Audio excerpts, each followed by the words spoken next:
MP for Battleford's Lloydminster, Rosemary Falk, said there was a buzz in the House of Commons today regarding the purchase of the Trans Mountain Pipeline. Falk said she was not happy with the Canadian government's decision. It is actually quite ludicrous that taxpayers are now funding a project that there was private investors that were already willing to do that, right? They had the money, they wanted to do it. And now, unfortunately, this Liberal government is putting that responsibility on the backs of taxpayers. The purchase comes just 3 days before Kinder Morgan's deadline to walk away from the Trans Mountain project. Well, the Cannabis and Workplace Safety Conference took place Tuesday to tackle various topics surrounding how marijuana will be handled in the workplace in the Lloydminster area and more. Our Brett Holden has the story. Medical and legal experts, as well as provincial and city developers, were on hand at the Royal Hotel to help answer any questions and add any suggestions on how the city and the provinces of Alberta and Saskatchewan will handle marijuana in the workplace and the legislation of cannabis in general.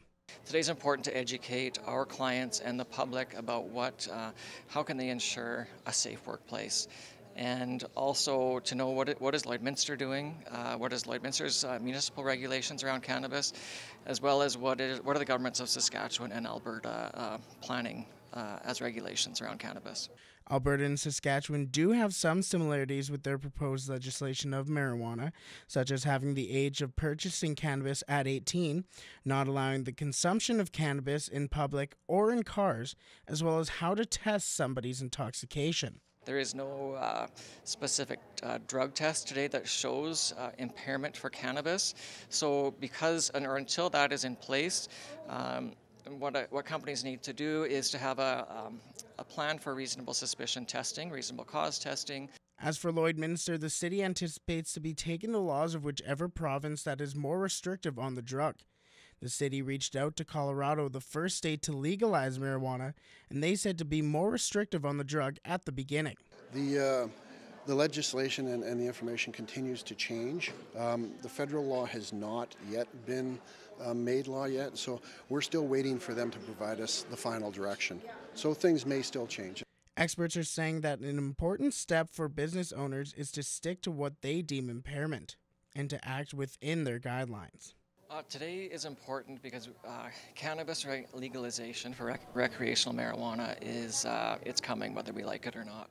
Voting on the law federally will go down on June 7th, and it is expected to take up to 12 weeks for the legalization of marijuana official. Brett Holden, Newcap News. Following findings that the city of Lloydminster was owed $1 million by the Facilities Corporation, an operational review was presented to council on Monday. Several options are now before the city, including absorbing the corporation. Josh Ryan has more. The operational review of the Lloydminster Facilities Corporation reveals several issues that will need action from council, including liquor inventory, operational structure, and costs of goods sold. Not being even close to some of the benchmarks as far as how much the costs at a restaurant should be, those are big concerns for me, and they're always, potential symptoms of other problems. The first recommended option is for the city to take on the corporation's role, removing any confusion for employees and patrons. Having it come into the city has its benefits. I think we'll be looking at that from City Council. However, there's too many other choices available to make an immediate decision. City Council still needs to look at the individual recommendations and take action on them one by one as to, how we kind of land on the individual issues. There's lots of different options that are in there, and I think we need to look at the business plans and the business cases to see what the right approach is for that facility. One of the options would be to contract the food portion of the facility to a third party, similar to other city facilities. We've done that at the Service Sports Centre. We've had very positive results to this point, so that might be something that's considered. Shutting down or reducing restaurant hours when golf season is over is another, but that could bring some pushback. Curlers do also take part in restaurant and beverage, so I think it's a matter of finding that happy medium. Discussions will happen with staff and board in the coming weeks, and that will shape what council does next. We're going to engage the Golf and Curling Centre staff because it affects them mainly. We need to sit down with the Board of Directors because there are a Board of Directors, which is made up of city staff and city council. Josh Ryan, Newcap News. Imagine heading out for a routine family camping trip in August and returning home with a sickness that has you bedridden and searching for answers. Our Brendan Escott shares the story of a Lloydminster woman and her daughter trying to win their battle with Lyme disease. There has not been a day since September 26th where I have felt 100%. Meet Crystal Scott, a mother, wife, and school teacher, and after a family camping trip last summer, Lyme disease sufferer. Crystal and her daughter Naya had started feeling ill last September and struggled to find out why. I saw 5 doctors, 3 neurologists, a rheumatologist. I was given possible diagnosis of MS, fibromyalgia, depression, had a spinal tap to rule out the MS, and was still left feeling really ill with no answers. Lyme disease can mimic any condition. It can mimic heart condition, it can mimic fibromyalgia, it can mimic heart disease. I already said heart disease, but it can mimic a neurological condition. In the 3rd week of September, Crystal's symptoms worsened, and eventually she couldn't leave her bed. Unable to work or even lift her head, she then took it upon herself to start finding answers, sending her blood work overseas to Germany. The test came back positive for Borrelia, a strain of bacteria the Canadian Lyme disease test can't detect. I was happy that I knew what it was after months of being so ill. I was happy that it wasn't ALS or MS.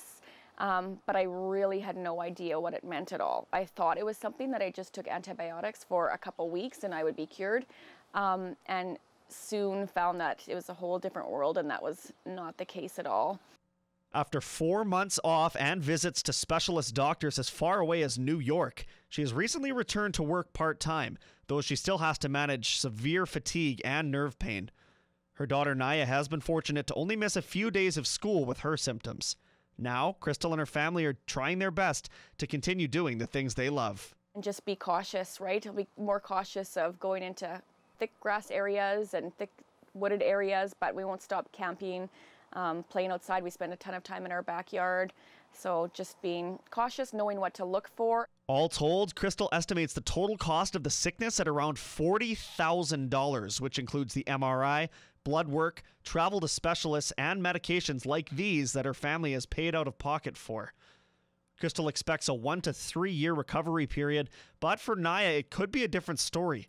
Lyme disease in children can lead to conditions like OCD or pediatric arthritis. We're so scared. You know, we're very hopeful for her. Her pediatric Lyme specialist in the States was very hopeful for her. She has be with the lower end of maybe symptoms from some of the children that I do know in the Lyme groups. You can follow the Facebook page Crystal and Naya's Lyme Journey for updates. For Newcap News, I'm Brendan Escott. Some skin-crawling images emerging north of Edmonton, where people in several communities are dealing with caterpillar infestations. Now, this is in Bonnyville and what appears to be the thousands of caterpillars along the side of a home. Next, let's show you a deck in St. Paul. The caterpillars cover nearly every surface, making it impossible to enjoy the space. Another view north of St. Paul with caterpillars on the ground and hanging on the wall. Now, Global's Bhadesh Pratap takes a look at what is going on. In Vegreville, there are pockets of caterpillar problems, and while not as extreme as further north, I was planting some flowers down there. It's still spine-tingling. When I was done my work, I went to go get up, and there was probably 300 of these caterpillars all grouped together a foot from my face. So immediately I jumped back. A quick dish soap solution was mixed together, and most of the creepy crawlies have died off. They tend to go in cycles, 7 to 10 years, and so the last couple of years we've been hearing more and more about them. Most of the reports for spring 2018 are north of Edmonton. The Lac La Biche Golf and Country Club has become used to the insects. This is our 3rd year in a row for these forest tent caterpillars. They're basically all over the greens, all over the trees. They're defoliating our poplars. While trees could lose their leaves this season, Tina Burback says the caterpillars won't destroy them. So what we say is even grab the hose, grab the pressure washer and knock them off of trees, off of buildings. As for getting rid of them, Burback urges against chemicals because the caterpillars are food for birds and beetles. One natural alternative is called BTK. What it is a natural stomach poison for caterpillars. So the caterpillars, you spray this on the foliage and they will ingest it, and it takes care of them usually within about 5 days. So if the BTK treats those caterpillars and they're laying there like a buffet for the birds won't be harmed by the product on the caterpillar. Back in Vegreville, Dorianne Craig has been in her home the last 5 years. As for her new neighbors, have you seen an infestation like this before? Never in my life. Yeah. Never. And so it kind of freaked you out. Oh yeah, completely. Vinesh Pratap, Global News. We have a dog and a cat in the adoption spotlight this week. Goldie Hawn is a lovable dog with lots of energy, and Thanos, unlike the villain, is a warm, cuddly cat who will steal your heart. Here's John from the SPCA.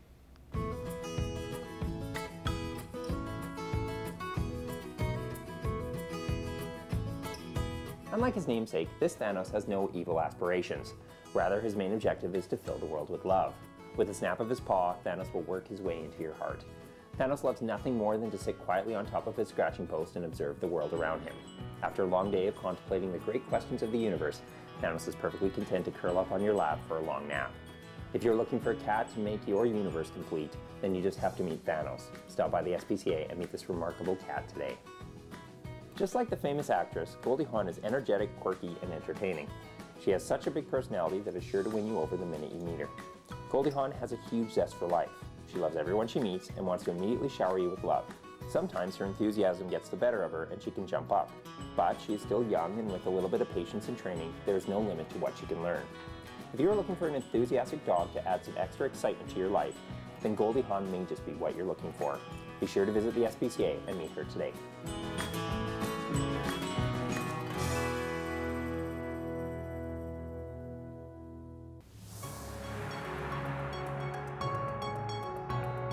This is Newcap Sports. In 2016, Lloydminster lost a valuable member of its community. On Saturday, friends and family, co-workers, and people of the border city and beyond had a chance to be part of a special event in his honor. Lance Phillips with more. Those who were fortunate enough to know Jeff Torrey appreciate how much he loves sports, specifically hockey. In 2016, Jeff lost his battle with mental illness, and in an effort to raise mental health awareness and honor a good man, Jeff's family and friends, along with the Lloydminster Region Health Foundation, partnered for the inaugural Jeff Torrey Memorial Cup.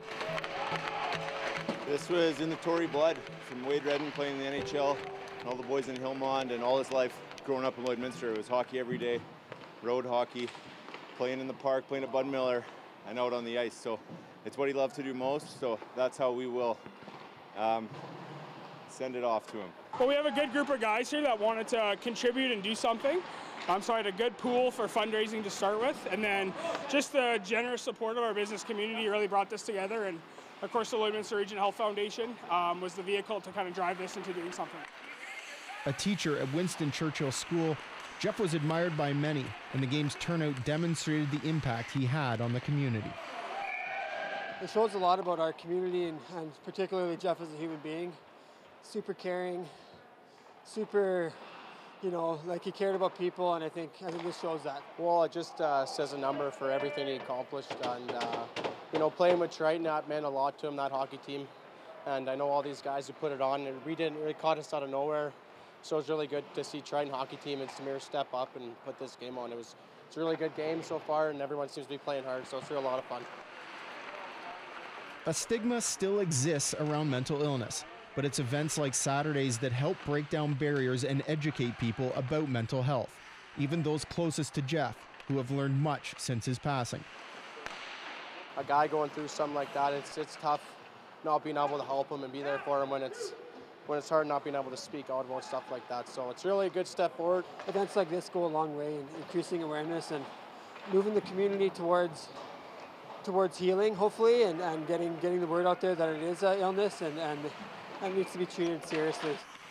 Now, maybe more than ever, the lines of communication are open, but it's up to all of us to keep the conversation going.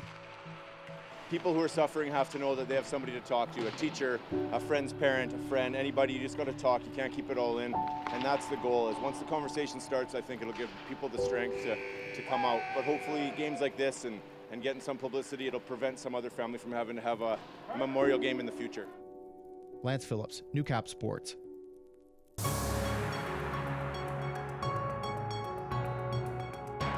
This is Newcap Weather with Gerard Lampa.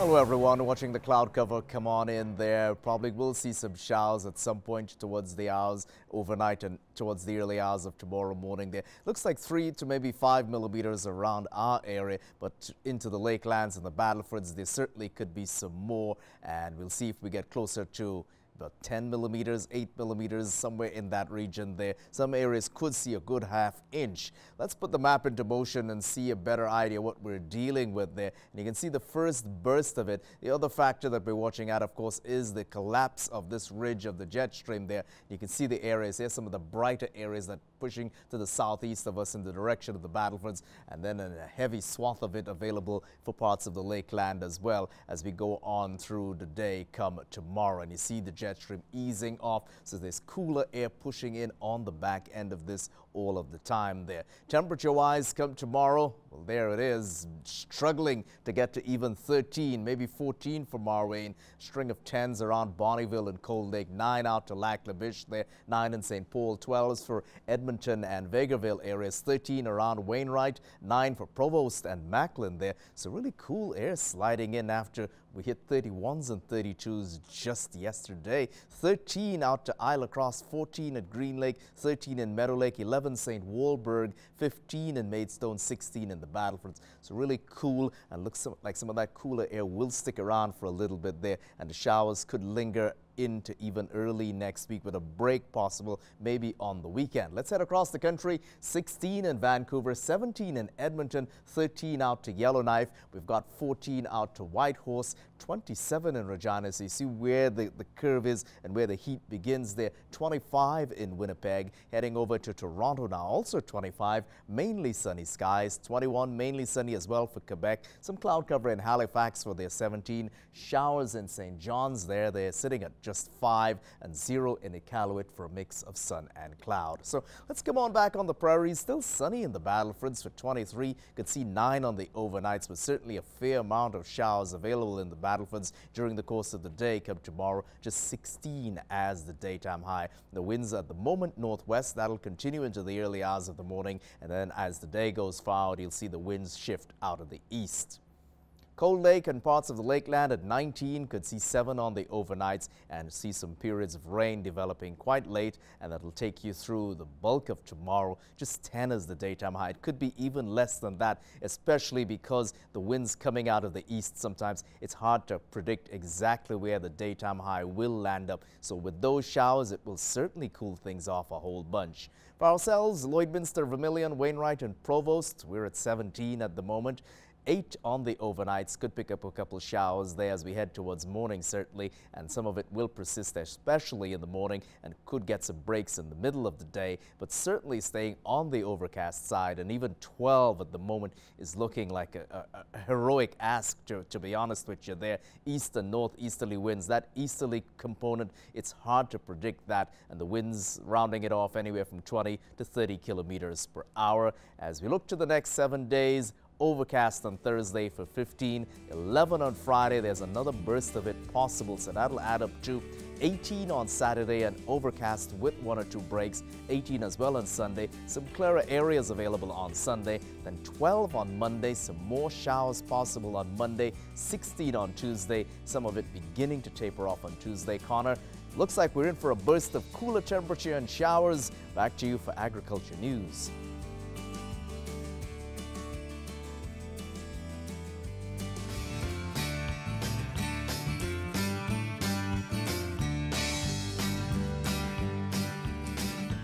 Stats Canada says farm cash receipts totaled $15.4 billion in the first quarter, down 5.3% from the same quarter in 2017.